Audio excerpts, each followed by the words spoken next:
آتا ہوگا، کیونکہ جب بھی بندہ قبرستان جاتا ہے اور اپنے ارد گرد پختہ قبروں کو دیکھتا ہے تو وہ کہتا ہے کہ یار یہ شریعت نے ہمیں کیا کہا ہے، کہ قبروں کو پختہ کرنا چاہیے یا قبروں کو کچی چھوڑنا چاہیے، شریعت ہمیں اس کے بارے میں کیا کہتی ہے کہ اگر آپ ہمیں قبروں کو پختہ کرنے سے منع کر رہے ہیں تو آپ صلی اللہ علیہ وسلم کی قبر مبارک پر اتنا بڑا گنبد بنا ہوا ہے، یعنی کہ آپ صلی اللہ علیہ وسلم کی قبر مبارک جو ہے وہ پختہ ہے، تو ان کے بارے میں آپ کو ایک بات بتا لوجیکل بات میں آپ کو بتانا چاہتا ہوں، قبروں پر جا کر جو حاضری کا جو مقصد ہے وہ یہ ہے کہ ہمیں اللہ اور اللہ کے رسول کی یاد آئے، ہمیں آخرت کی یاد آئے، ہمیں یہ معلوم ہو جائے کہ ہم نے بھی ایک دن اس جگہ پر آنا ہے۔ اگر آپ قبروں کو پختہ کریں گے، قبروں کو جو ہے نا ٹائلوں سے آراستہ کریں گے، تو یقین کریں وہاں جا کے آپ کو نہ اللہ کا خوف آئے گا نہ آپ کو آخرت کا خوف آئے گا، الٹا جا کر آپ وہاں پر یہ ریٹ لگا رہے ہوں گے کہ یہاں پر جو ہے نا اس ٹائل کا ریٹ کیا ہے اور اس پتھر کا ریٹ کیا ہے۔ اگر آپ قبروں کو پختہ کرنا شروع کر دیں، آج کل کے سائنسدان سب کہتے ہیں کہ آج کل جتنے بھی لوگ اس دنیا میں موجود ہیں، اس سے زیادہ لوگ چلے گئے ہیں، یعنی کہ اس سے کئی گنا زیادہ لوگ چلے گئے ہیں۔ اگر شروع سے قبروں کو پختہ کر دیا جاتا، پختہ بنانا شروع کر دیا جاتا، آج دنیا میں قدم رکھنے کی جگہ بھی نہ ہوتی۔ کیوں؟ کیونکہ آپ نے تو قبروں کو پختہ کر دیا، تو لہٰذا اتنی قبریں ہو جاتی کہ اس دنیا میں جو زندہ انسان ہے اس کے رہنے کی جگہ ہی نہ ہوتی، وہ بیچارے مکان کہاں بناتے۔ السلام علیکم ورحمۃ اللہ وبرکاتہ، امید ہے کہ آپ سب خیر وافیت سے ہوں گے۔ ایک بار پھر محمد موسیٰ آپ کے سامنے حاضر ہے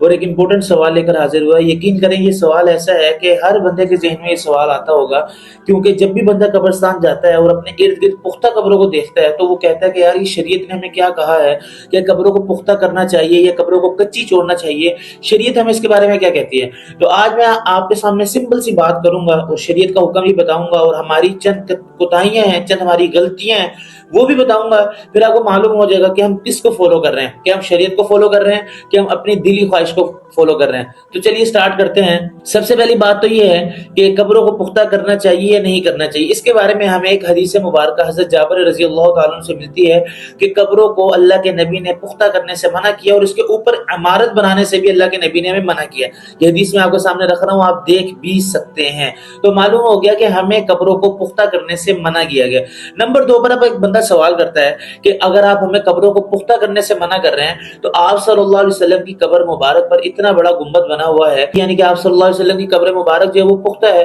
تو ان کے بارے میں آپ کو ایک بات بتا دوں، یہ آپ کی غلط فہمی ہے، کیونکہ انبیاء کرام کے بارے میں اللہ کی طرف سے حکم یہ ہے کہ جہاں پر انبیاء کرام اس دنیا سے چلے جاتے ہیں، جہاں جس جگہ پر انبیاء کرام کا انتقال ہوتا ہے تو وہیں پر ہی انبیاء کرام علیہ الصلوۃ والسلام کی قبر مبارک بنائی جاتی ہے۔ تو اسی طرح آپ صلی اللہ علیہ وسلم اس دنیا سے جب گئے تو آپ صلی اللہ علیہ وسلم اما جان حضرت عائشہ رضی اللہ تعالیٰ عنہ کے حجرہ شریف میں موجود تھے، تو وہاں پر ہی آپ صلی اللہ علیہ وسلم کی قبر مبارک بنائی گئی، اور وہ تعمیر جو کہ آج آپ کو نظر آ رہی ہے حجرہ مبارک کی، یہ تعمیر اللہ کے نبی کے اس دنیا سے جانے سے پہلے ہی بنی ہوئی تھی، یعنی کہ آپ صلی اللہ علیہ وسلم اس دنیا سے گئے تو حضرت عائشہ رضی اللہ تعالیٰ عنہ کا حجرہ پہلے سے ہی بنا ہوا تھا۔ یہ تعمیر اللہ کے نبی کے جانے کے بعد نہیں ہوئی بلکہ اللہ کے نبی کے جانے سے پہلے ہی تھی، اور جو آپ کو آج کل تعمیر جو نظر آ رہی ہے یہ اس تعمیر شدہ پر تعمیر ہے، یہ نئی قبر نہیں ہے، نئی قبر کے اوپر کوئی تعمیر ہے، یہ جو تعمیر کی ہوئی چیز تھی یہ اس پر تعمیر ہے، نہ کہ آپ صلی اللہ علیہ وسلم کی قبر پر تعمیر ہے،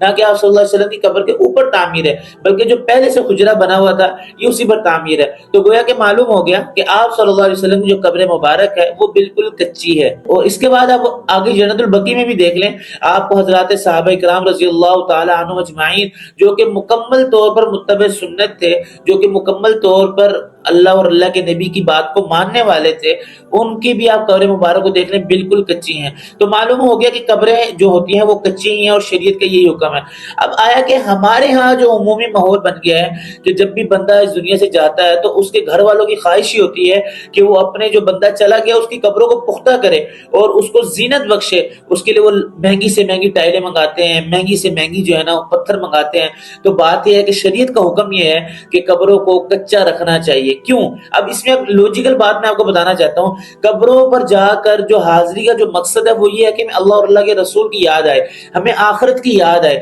ہمیں یہ معلوم ہو جائے کہ ہم نے بھی ایک دن اس جگہ پر آنا ہے۔ اگر آپ قبروں کو پختہ کریں گے قبروں کو جو ہے نا ٹائلوں سے آراستہ کریں گے تو یقین کریں وہاں جا کے آپ کو نہ اللہ کا خوف آئے گا نہ آپ کو آخرت کا خوف آئے گا. الٹا جا کر آپ وہاں پر یہ ریٹ لگا رہے ہوں گے کہ یہاں پر جو ہے نا اس ٹائل کا ریٹ کیا ہے اور اس پتھر کا ریٹ کیا ہے, یہ پتھر کافی مہنگا ہے. تو معلوم ہو گیا جو قبروں کو دیکھ کر جو مقصود ہے کہ ہمیں یہ بات ہمارے جو ذہن میں آنی چاہیے کہ ہمیں آخرت کا خوف آنا چاہیے, تو قبروں کو اگر پختہ کیا جائے اور زیب و زینت اس کو بخشی جائے تو ہمارے سے وہ جو خوف ہے, وہ جو مقصد ہے, وہ فوت ہو جائے گا. تو لہٰذا اصل بات یہی ہے کہ قبروں کو ہمیں کچا ہی رکھنا چاہیے. اب دوسرے نمبر پر ایک اور بات آتی ہے, بعض لوگ کہتے ہیں کہ ہمارے جو قبروں کے نشانات ہیں بڑوں کے یہ ختم ہو جائیں گے. تو ان کے بارے میں علماء کرام نے ترتیب رکھی ہے, ایک چھوٹی سی باؤنڈری کا علماء کرام کہتے ہیں, اور پتھروں کو رکھتے ہیں کہ پتھروں کے نشانات یعنی کہ کوئی ایسے پتھر رکھ دیے جائیں کہ جن سے آپ کو معلوم ہو جائے کہ آپ کے اپنوں کی قبر ہے. تو لہٰذا چند اور چیزیں ہیں, تو آپ نے بدعات کو ضرور فالو کرنا ہے جب آپ کے پاس سنت موجود ہے. تو لہٰذا ان چیزوں کو اختیار کیا جائے,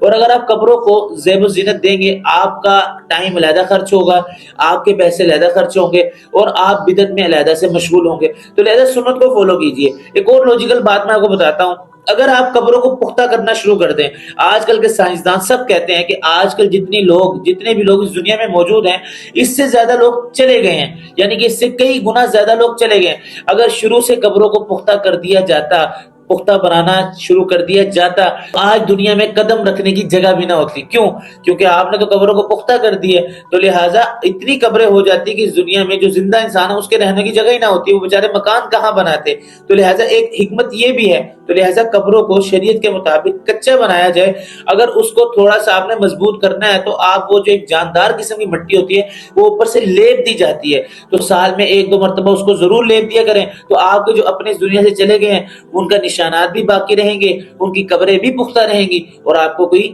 بدعت میں مشغول ہونے کو کوئی مسئلہ بھی نہیں ہوگا. تو لہذا ایسی چیزوں کو فالو کیجیے. اور جو لوگ, یہ بات یاد رکھیے گا, جو لوگ قبروں کے اوپر مزار بناتے ہیں, جو لوگ قبروں کے اوپر تعمیرات کرتے ہیں, یہ بالکل غلط کرتے ہیں, یہ حدیث کے خلاف جا رہے ہیں. تو لہذا ان چیزوں کو فالو کرنا چاہیے جو کہ سنت کے مطابق ہوں, جو کہ شریعت کے مطابق ہوں. بعض لوگ تو یہ کہتے ہیں کہ امامہ رکھنا بھی جائز ہے, یہ چیزیں رکھنا بھی جائز ہے, چادر رکھنا بھی جائز ہے. تو لہذا میں یہ بتانا چاہتا ہوں, حدیث میں نے آپ کے سامنے رکھ دی ہے, تو لہذا ان چیزوں کو فالو کریں جو کہ شریعت کے مطابق ہے, سنت کے مطابق ہے. انشاءاللہ آپ کے لیے آسانی ہی آسانی ہوگی. ہمارے لیے مشکل تب ہوتی ہے جب ہم سنت کو چھوڑتے ہیں, شریعت کو چھوڑتے ہیں, اپنی نفس کو, اپنے خود پرستی کو دیکھتے ہیں. تو لہٰذا آئندہ سے آپ یہ بات خیال کیجیے گا کہ قبروں کو سنت کے مطابق بنانے کی کوشش کیجیے گا. تو ملتے ہیں نیکسٹ ویڈیو میں, اگلی ویڈیو تک کے لیے اجازت دیجیے گا اور دعا میں یاد رکھیے گا. اللہ حافظ.